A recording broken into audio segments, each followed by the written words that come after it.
Hello students, मैं आशीष सिंह आज एक बार फिर आपका इस मैथ क्लास में स्वागत करता हूं और उम्मीद करता हूं कि आप लोग भी अच्छे ही होंगे। और जैसा कि इसके पहले जो एक्सरसाइज आपको पढ़ाया गया है उसको आप लोग बहुत अच्छी तरह से पढ़े होंगे और शायद ही कोई प्रॉब्लम हो। और अगर मान लीजिए कि किसी बच्चे को कोई भी प्रॉब्लम होगी तो आप लोग संपर्क कर सकते हैं।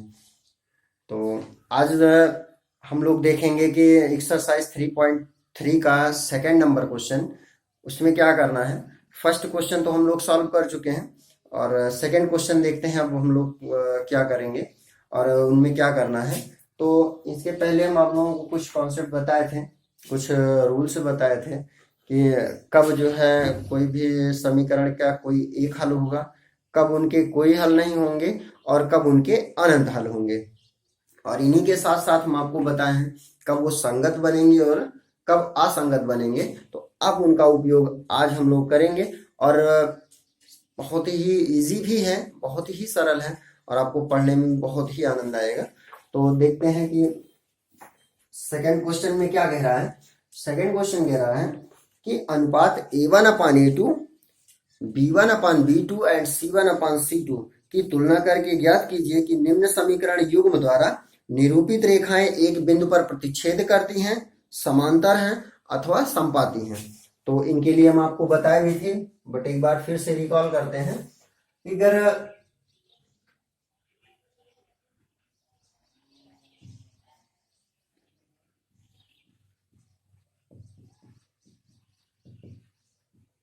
क्लास 10th मैथ और एक्सरसाइज आपकी है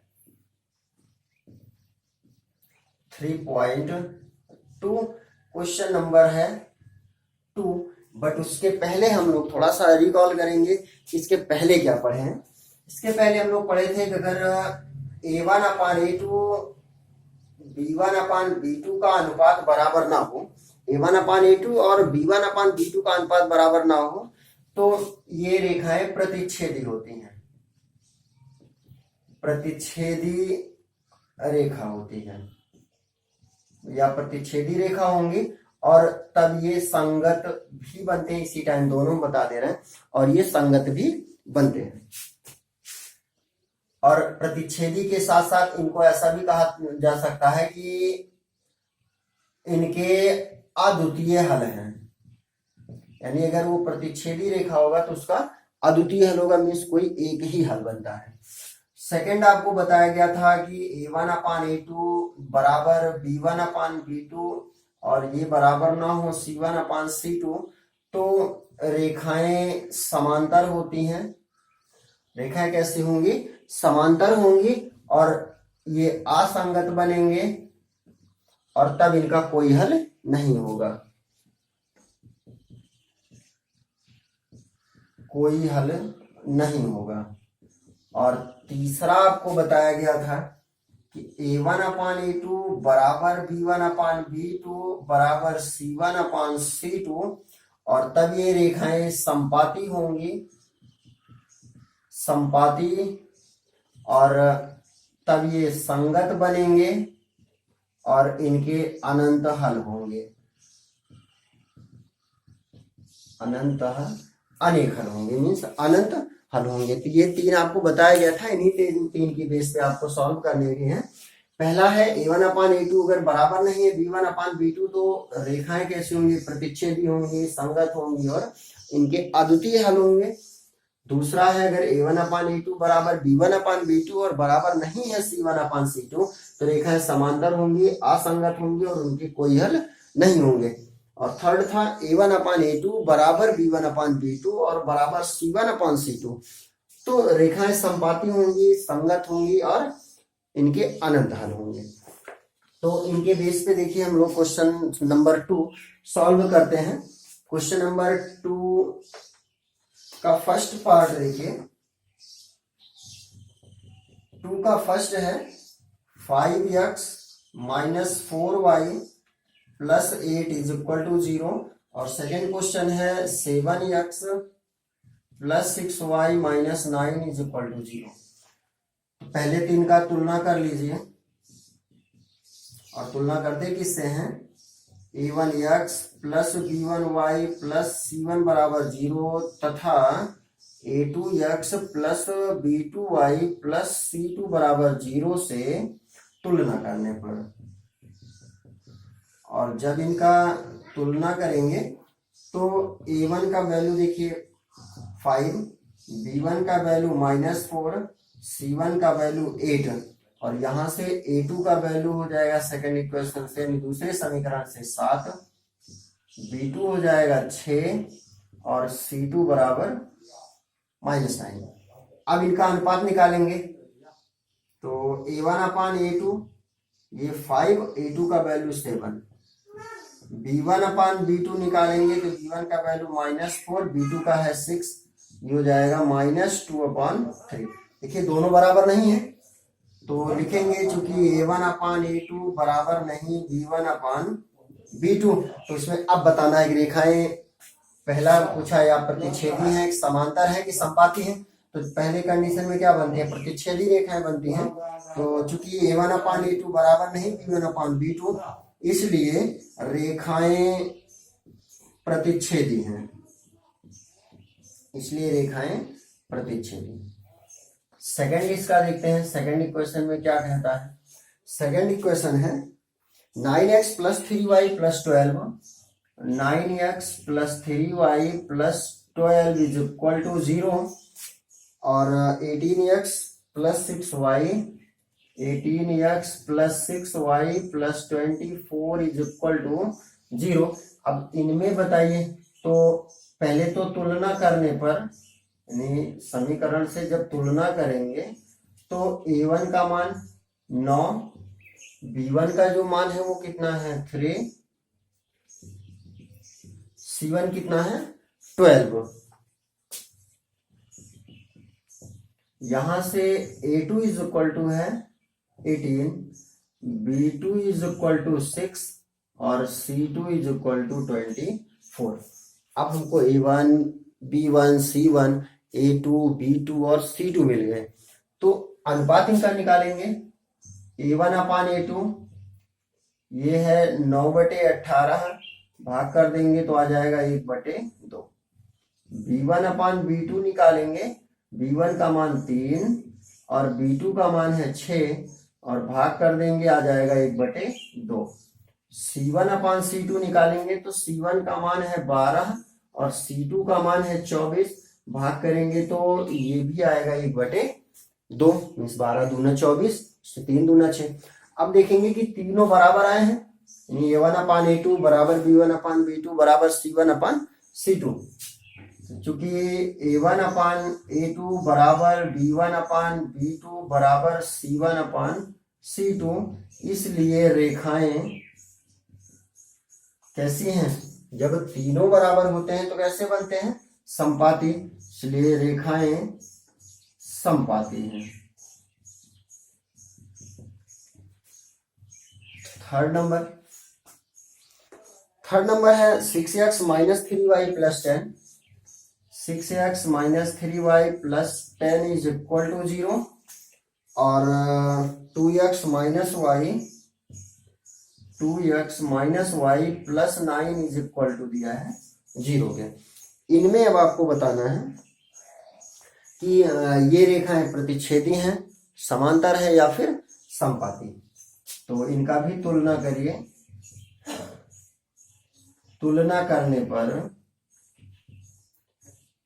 a1 is equal to 6, b1 is equal to -3 और c1 इज इक्वल टू कितना है 10। यहां से देखिए a2 इज इक्वल टू कितना है 2, b2 इज इक्वल टू कितना है -1 और c2 इज इक्वल टू कितना है 9। तो a2 is equal to 2, b2 is equal to -1, c2 is equal to 9।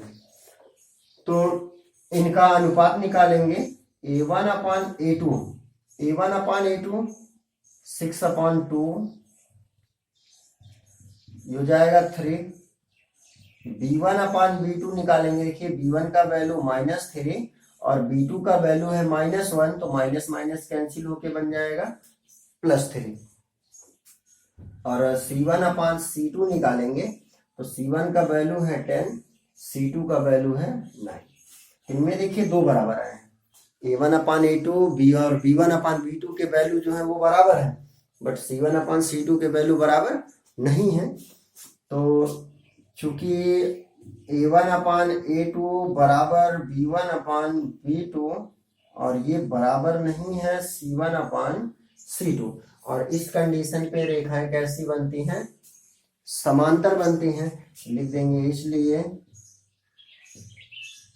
रेखाएं समांतर है। ये आपका सेकंड क्वेश्चन हो गया। अब देखते हैं थर्ड क्वेश्चन हम लोग। तो थर्ड क्वेश्चन के लिए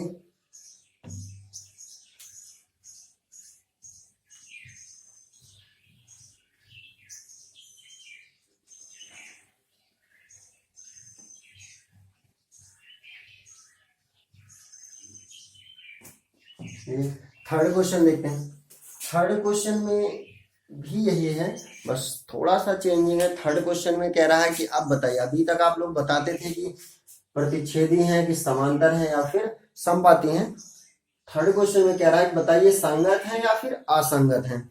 तो संगत और असंगत कब बनेंगे, जब प्रतिच्छेदी हो जाएंगे तब संगत बनेंगे, समांतर बनेंगे तो असंगत होंगे, और अगर संपाती बनेंगे तब भी वे संगत बनेंगे। तो देखिए सॉल्व आपको ऐसे ही करना है। फर्स्ट पार्ट इसका देखिए, first part 3x 2y is equal to 5, या इसको इधर हम लोग कर लेते हैं -5 इज इक्वल टू 0 हो जाएगा, और 2x minus 3y is equal to 7 है तो -7 इज इक्वल टू 0 कर लें। तो इनमें भी देखिए तुलना करने पर, जब तुलना करेंगे तो A1 is equal to 3, B1 is equal to 2, C1 is equal to -5, और यहां से अगर करते हैं तो A2 is equal to 2, B2 is equal to -3, C2 is equal to -7। तो A2 is equal to 2, B2 -3, C2 -7। तो इनका देखिए रेशियो A1 अपान A2 ये 3/2, B1 अपान B2 2/-3, और C1 अपान C2 -5/-7 या 5/7। तो इनमें देखिए A1 अपान A2 और B1 अपान B2 ही बराबर नहीं है, मीन्स पहले कंडीशन में आ गया, और पहले कंडीशन में क्या बनता है, ये संगत बनता है। तो जब A1 upon A2 is not is equal to B1 upon B2 तो रेखाएं कैसी होंगी, संगत होंगी। तो चूंकि A1 अपान A2 बराबर नहीं B1 अपान B2, इसलिए रेखाएं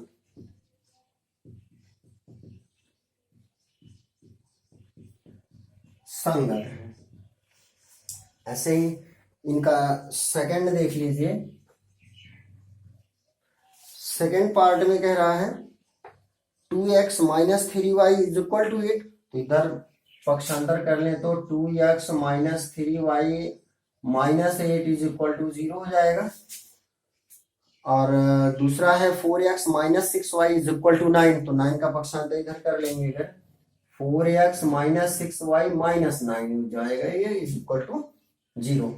तो इनमें देखिए तुलना करेंगे, हम तुलना करने पर A1 is equal to 2, B1 is equal to -3, C1 is equal to -8, और दूसरे समीकरण से देखेंगे कि A2 is equal to 4, B2 is equal to -6, C2 is equal to -9। तो अब क्या करेंगे, इनका अनुपात, तो A1 upon A2 2/-3, B1 upon B2 A2 का वैल्यू है 4, तो 2/4, और 2/4 का मीन्स हो जाएगा 1/2। B1 अपान B2 B1 का वैल्यू -3 और B2 का वैल्यू -6, डिवाइड करें भाग कर देंगे तो 3 दूना 6, और C1 अपान C2 निकालेंगे। C1 का वैल्यू है -8 और C2 का वैल्यू है -9, ये हो जाएगा 8/9। तो देखेंगे कि दो बराबर हैं, A1 अपान A2 और B1 अपान B2, इन दोनों के मान बराबर है। तो और तीसरा बराबर नहीं है, तो मीन्स ये दूसरे कंडीशन में आएगा। और दूसरे कंडीशन में रेखाएं कैसी बनती हैं, समांतर बनती हैं, और जब समांतर बनेंगी तो इनका कोई हल नहीं होगा, और जब कोई हल नहीं होगा तो ये असंगत होंगे। क्योंकि संगत के लिए एक नियम है कि अगर उनका कम से कम कोई एक हल बनना चाहिए, अगर कोई एक भी हल नहीं बना तब वे असंगत हो जाते हैं। तो समांतर में जब दो रेखाएं समांतर हैं, तो समांतर मतलब एक रेखा ये है, एक रेखा ये, दोनों रेखाएं एक दूसरे को अगर नहीं काटेंगी इनका कोई हल नहीं बनेगा और तब ये असंगत हो जाएंगे। तो इसलिए अब चूंकि A1 अपान A2 बराबर B1 अपान B2 बराबर नहीं है C1 अपान C2, इसलिए रेखाएं असंगत हैं। तो इनके जो शेष अभी 3 पार्ट बचे हैं, ये 3 पार्ट आप लोगों को खुद से करने हैं, और चौथा क्वेश्चन भी आपको ऐसे ही करना है, सेम संगत और असंगत ही बताना है। थोड़ा सा उसमें आपको काम बढ़ा देना है। जैसे संगत असंगत आप लोग ऐसे ही सेम करेंगे चौथे क्वेश्चन में। जब जिनमें संगत बनेगा उसमें क्या करना है, आपको दोनों समीकरण को ग्राफ विधि से हल करके x और y के मान निकालने हैं। क्योंकि संगत तक तो हम आपको बताए ही हैं तीसरे क्वेश्चन में, चौथे में भी आपको यही करना है। पहले तुलना करेंगे, A1 upon A2, B1 upon B2, C1 अपान C2 निकालेंगे, फिर देखेंगे कि वे संगत बन रहे हैं कि नहीं बन रहे हैं।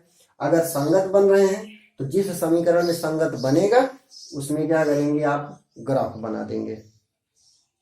और 4 नंबर क्वेश्चन में भी 4 पार्ट हैं, तो ये आप लोग करेंगे। अगर नहीं आता है तो फिर नेक्स्ट वीडियो में हम लोग देखेंगे क्वेश्चन नंबर 4 कैसे किया जाएगा।